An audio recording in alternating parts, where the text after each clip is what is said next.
కూటమి పార్టీలు రాష్ట్ర ప్రజలను నమ్మించి ఓట్లు వేయించుకుని అధికారం చేపట్టాక సూపర్ 6 పథకాలను అటకెక్కించి బురిడీ కొట్టించారని వైఎస్ఆర్సీపీ పిఠాపురం నియోజకవర్గ ఇన్ఛార్జ్ వంగగీత విశ్వనాథ్ విమర్శించారు. పిఠాపురం మహారాజకోట ఆవరణలో గల వైఎస్ఆర్సీపీ కార్యాలయంలో పార్టీ పిఠాపురం మండల అధ్యక్షుడు అడప రఘు అధ్యక్షతన జరిగిన పార్టీ పిఠాపురం మండల కార్యకర్తల సమావేశానికి ఆమె ముఖ్య అతిథిగా హాజరయ్యారు.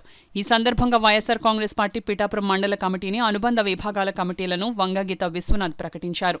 ఈ సందర్భంగా నూతనంగా పదవులు చేపట్టిన పార్టీ మండల కమిటీ సభ్యులను, అనుబంధం విభాగాల సభ్యులను వంగగీత విశ్వనాథ్ అభినందించారు.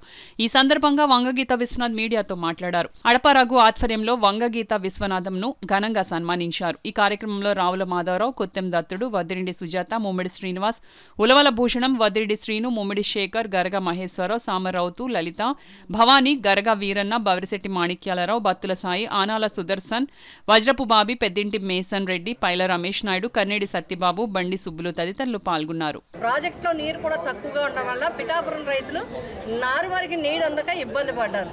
రైతులతో కోఆర్డినేట్ చేసుకుని, అదేవిధంగా రైతు కమిటీలు నీటి సంఘాలతో కోఆర్డినేట్ చేసుకుని, అదేవిధంగా కలెక్టర్ గారు, రెవెన్యూ అధికారులు, వ్యవసాయ శాఖ అధికారులు, ఇరిగేషన్ అధికారులతో కోఆర్డినేట్ చేసుకుంటే ఒక రకంగా ఇప్పుడు రావటం, ఈ 2 రోజుల నుంచి కొద్దిగా వర్షాలు పడడం జరుగుతుంది.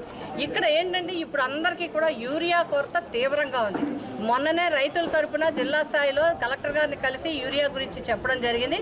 అక్కడక్కడ చెదురుమదురుగా స్టాక్ వస్తుంది తప్ప మొత్తం దగ్గర వ్యవసాయ శాఖ అధికారులు అందరూ కూడా దీంట్లో తప్పనిసరిగా పర్యవేక్షణ చేయాలి.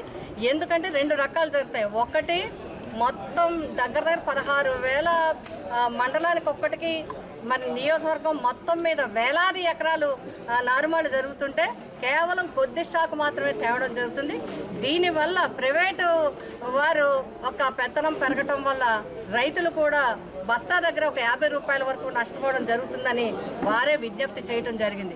కాబట్టి ఏదైతే మేము వారం క్రిందటే ఈ విషయాన్ని కూడా ప్రభుత్వ దృష్టికి తీసుకొచ్చాం, మళ్ళీ వ్యవసాయ శాఖ, రెవెన్యూ శాఖ, అదేవిధంగా ఇరిగేషన్ వీళ్ళంతా కూడా మార్కెటింగ్ శాఖ పర్యవేక్షణ చేసి ఎక్కడ రైతులకి యూరియా కొరత లేకుండా చూడాలి, బ్లాక్ మార్కెట్లో అమ్మకుండా చూడాలి, పూర్తిగా యూరియా అందించి వ్యవసాయ రంగానికి పాటుపడాలి.